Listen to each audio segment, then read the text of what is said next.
ಇನ್ನು ಅಯೋಧ್ಯೆ ಶ್ರೀರಾಮನ ಹುಂಡಿ ಕಳ್ಳತನ ಬಗೆದಷ್ಟು ಬಯಲಾಗ್ತಾ ಇದೆ. ರಾಮ ಮಂದಿರಕ್ಕೆ ಬಂದ ಕಾಣಿಕೆ ಹಣಕ್ಕೆ ಕನ್ನ ಹಾಕಿದ ಮಾಸ್ಟರ್ ಮೈಂಡ್ ಯಾರು ಅನ್ನೋದು ಈಗ ತನಿಖೆಯಲ್ಲಿ ಬಯಲಾಗಿದೆ.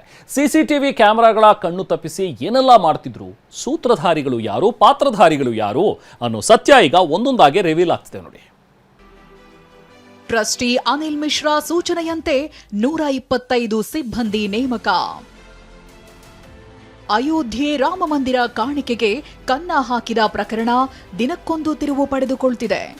ಅಧಿಕಾರಿಗಳು ತನಿಖೆ ಚುರುಕುಗೊಳಿಸಿದಂತೆಲ್ಲ ಒಂದೊಂದೇ ರೋಚಕ ಸಂಗತಿಗಳು ಬಯಲಾಗ್ತಿವೆ. ಬಂಧಿತ ಆರೋಪಿಗಳು ತನ್ನ ಕಳ್ಳಾಟ ಒಪ್ಪಿಕೊಂಡಿದ್ದಾರೆ ಎನ್ನಲಾಗ್ತಿದೆ. ಅದರಲ್ಲೂ ರಾಮ ಜನ್ಮಭೂಮಿ ತೀರ್ಥಕ್ಷೇತ್ರ ಟ್ರಸ್ಟ್ ಸದಸ್ಯ ಅನಿಲ್ ಮಿಶ್ರಾ 106 ಕೋಟಿ ದೇಣಿಗೆ ದೋಚಿದ ಸೂತ್ರಧಾರಿ ಅನ್ನೋದು ಬಯಲಾಗಿದೆ.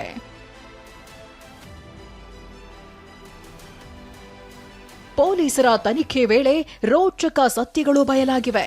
ಟ್ರಸ್ಟಿ ಅನಿಲ್ ಮಿಶ್ರಾ ಶಿಫಾರಸು ಪತ್ರ ನೀಡಿ 125 ಜನರನ್ನ ನೇಮಿಸಿದ್ದ ಅನ್ನೋದು ಗೊತ್ತಾಗಿದೆ. ಟ್ರಸ್ಟ್ನ ಆಡಳಿತದಲ್ಲಿ ಅನಿಲ್ ಮಿಶ್ರಾ ಹಿಡಿತ ಸಾಧಿಸಿದ್ದ. ತನ್ನ ಆಪ್ತರು, ಸಂಬಂಧಿಕರನ್ನೇ ನೇಮಕ ಮಾಡಿಸಿದ್ದ. ಚಂಪತ್ ರಾಯ್, ಗೋಪಾಲ್ ರಾವ್ಗಿಂತಲೂ ಹೆಚ್ಚು ಶಿಫಾರಸು ಪತ್ರಗಳನ್ನ ಅನಿಲ್ ನೀಡಿದ್ದ. ಈ ಹಿಂದೆ ಕಳ್ಳಾಟದ ಬಗ್ಗೆ ಬ್ಯಾಂಕ್ ಅಧಿಕಾರಿಗಳಿಗೆ ಅನುಮಾನ ಬಂದಿತ್ತು. ಈ ವೇಳೆ ಕೆಲ ಸಿಬ್ಬಂದಿಯನ್ನ ತೆಗೆದುಹಾಕಲು ಟ್ರಸ್ಟ್ ನಿರ್ಧಾರ ಮಾಡಿತ್ತು. ಆದರೆ ಒತ್ತಡ ಹೇರಿ ತನ್ನವರನ್ನ ಉಳಿಸಿಕೊಳ್ಳುವಲ್ಲಿ ಅನಿಲ್ ಮಿಶ್ರಾ ಸಕ್ಸಸ್ ಆಗಿದ್ದ. ಎಲ್ಲ ಅಕ್ರಮಗಳು ಅನಿಲ್ ಮಿಶ್ರಾ ಸೂಚನೆ ಮೇರೆಗೆ ನಡೆದಿದೆ ಅನ್ನೋದನ್ನ ಅರೆಸ್ಟ್ ಆಗಿರೋ ಅವಿನಾಶ್ ಮಿಶ್ರಾ ತನಿಖೆ ವೇಳೆ ಬಾಯ್ಬಿಟ್ಟಿದ್ದಾನೆ. ಸದ್ಯ ಜೈಲಿನಲ್ಲಿ ಕಂಬಿ ಎಣಿಸ್ತಿರೋ 8 ಆರೋಪಿಗಳ ಪೈಕಿ ಅವಿನಾಶ್ ಶುಕ್ಲಾನನ್ನ ಪೊಲೀಸರು 2 ಗಂಟೆಗೂ ಹೆಚ್ಚು ಕಾಲ ವಿಚಾರಣೆ ನಡೆಸಿದ್ದಾರೆ. ಕೋರ್ಟ್ ಅನುಮತಿ ಪಡೆದು ವಿಚಾರಣೆ ವೇಳೆ ದೇಣಿಗೆ ಹಣ ಕದ್ದಿರೋದನ್ನ ಒಪ್ಪಿಕೊಂಡಿರುವ ಅವಿನಾಶ್, ಅನಿಲ್ ಮಿಶ್ರಾ ಸೂಚನೆಯಂತೆ ಎಲ್ಲವೂ ನಡೆಯುತ್ತಿತ್ತು ಅನ್ನೋ ಸತ್ಯ ಬಾಯ್ಬಿಟ್ಟಿದ್ದಾನೆ. ಅಲ್ಲದೆ ಕದ್ದ ಹಣ ಹೊರಗೆ ಸಾಗಿಸುವ ಮುನ್ನ ಶೌಚಾಲಯದಲ್ಲಿ ಇಡ್ತಿದ್ವಿ. ಭದ್ರತಾ ಸಿಬ್ಬಂದಿ ತಪಾಸಣೆ ಬಳಿಕ ಶೌಚಾಲಯದಲ್ಲಿಟ್ಟ ಹಣ ಹೊರಗೆ ಸಾಗಿಸುತ್ತಿದ್ದ ಬಗ್ಗೆ ಬಾಯ್ಬಿಟ್ಟಿದ್ದಾನೆ.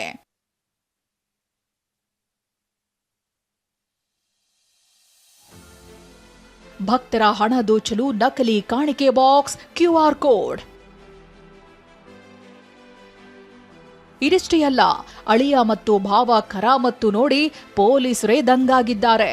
ಆರೋಪಿ ಅವಿನಾಶ್ ಶುಕ್ಲಾ ಮತ್ತು ಭಾವ ಸಿಸಿ ಕ್ಯಾಮೆರಾಗಳ ಕಣ್ತಪ್ಪಿಸಿ ಕಳ್ಳಾಟ ಆಡ್ತಿದ್ದಿದ್ದು ಬಯಲಾಗಿದೆ.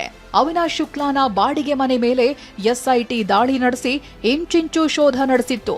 ಈ ವೇಳೆ ಭಕ್ತರನ್ನ ವಂಚಿಸಲು ಬಳಸ್ತಾ ಇದ್ದ ನಕಲಿ ರಾಮರಾಜ್ಯ ಕೋಶ ಕಾಣಿಕೆ ಪೆಟ್ಟಿಗೆ ಪತ್ತೆಯಾಗಿದೆ. ಭಕ್ತರು ದೇವಸ್ಥಾನಕ್ಕೆ ನೀಡುತ್ತಾ ಇದ್ದ ಕಾಣಿಕೆಯನ್ನ ಲೂಟಿ ಮಾಡಲು ಆರೋಪಿಗಳು ಡಿಜಿಟಲ್ ತಂತ್ರಜ್ಞಾನವನ್ನ ದುರ್ಬಳಕೆ ಮಾಡಿಕೊಂಡಿರೋದು ಸಾಬೀತಾಗಿದೆ. ಆರೋಪಿ ಅವಿನಾಶ್ ಶುಕ್ಲಾ ವಾಸವಿದ್ದ ಯೋಗ ಕೇಂದ್ರದ ಕೊಠಡಿಯಲ್ಲಿ ಸಿಕ್ಕ ರಾಮರಾಜ್ಯ ಕೋಶ ಪೆಟ್ಟಿಗೆಯಲ್ಲಿ 20 ಲಕ್ಷ ಹಣ ಸಿಕ್ಕಿದೆ ಎನ್ನಲಾಗ್ತಿದೆ. 8 ಆರೋಪಿಗಳ ಪೈಕಿ 7 ಆರೋಪಿಗಳ ಬಳಿ ಎಷ್ಟೆಷ್ಟು ಹಣ ಸಿಕ್ಕಿದೆ ಅನ್ನೋ ಮಾಹಿತಿ TV9ಗೆ ಲಭ್ಯವಾಗಿದೆ. ಅವಿನಾಶ್ ಬಳಿ $20.39 ಲಕ್ಷ ನಗದು, $1,121. ಕರುಣೇಶ್ ಪಾಂಡೆ ಬಳಿ $18.07 ಲಕ್ಷ ನಗದು, ಅನುಕಲ್ಪ್ ಮಿಶ್ರಾ ಬಳಿ $16.82 ಲಕ್ಷ, ಲವಕುಶ್ ಮಿಶ್ರಾ ಬಳಿ $14.25 ಲಕ್ಷ, ರಮಾಶಂಕರ್ ಯಾದವ್ ಬಳಿ $7.32 ಲಕ್ಷ, ಮನೀಶ್ ಬಳಿ 2 ಲಕ್ಷ, ಟಿನ್ನು ಯಾದವ್ ಬಳಿ 1 ಲಕ್ಷ ನಗದು ಸಿಕ್ಕಿದೆ. ಇನ್ನು ಬ್ಯಾಂಕ್ ಅಧಿಕಾರಿಗಳ ಬೆನ್ನು ಬಿದ್ದಿರೋ ಪೊಲೀಸರು ಬ್ಯಾಂಕ್ ನೌಕರರ ಆದಾಯ ವಿವರ ಕೇಳಿದ್ದಾರೆ. ಭದ್ರತಾ ಸಿಬ್ಬಂದಿ, ಮೇಲ್ವಿಚಾರಕರ ಅಘೋಷಿತ ಆಸ್ತಿ ಬಗ್ಗೆಯೂ ತನಿಖೆ ನಡೆಯುತ್ತಿದೆ. Bureau report TV9.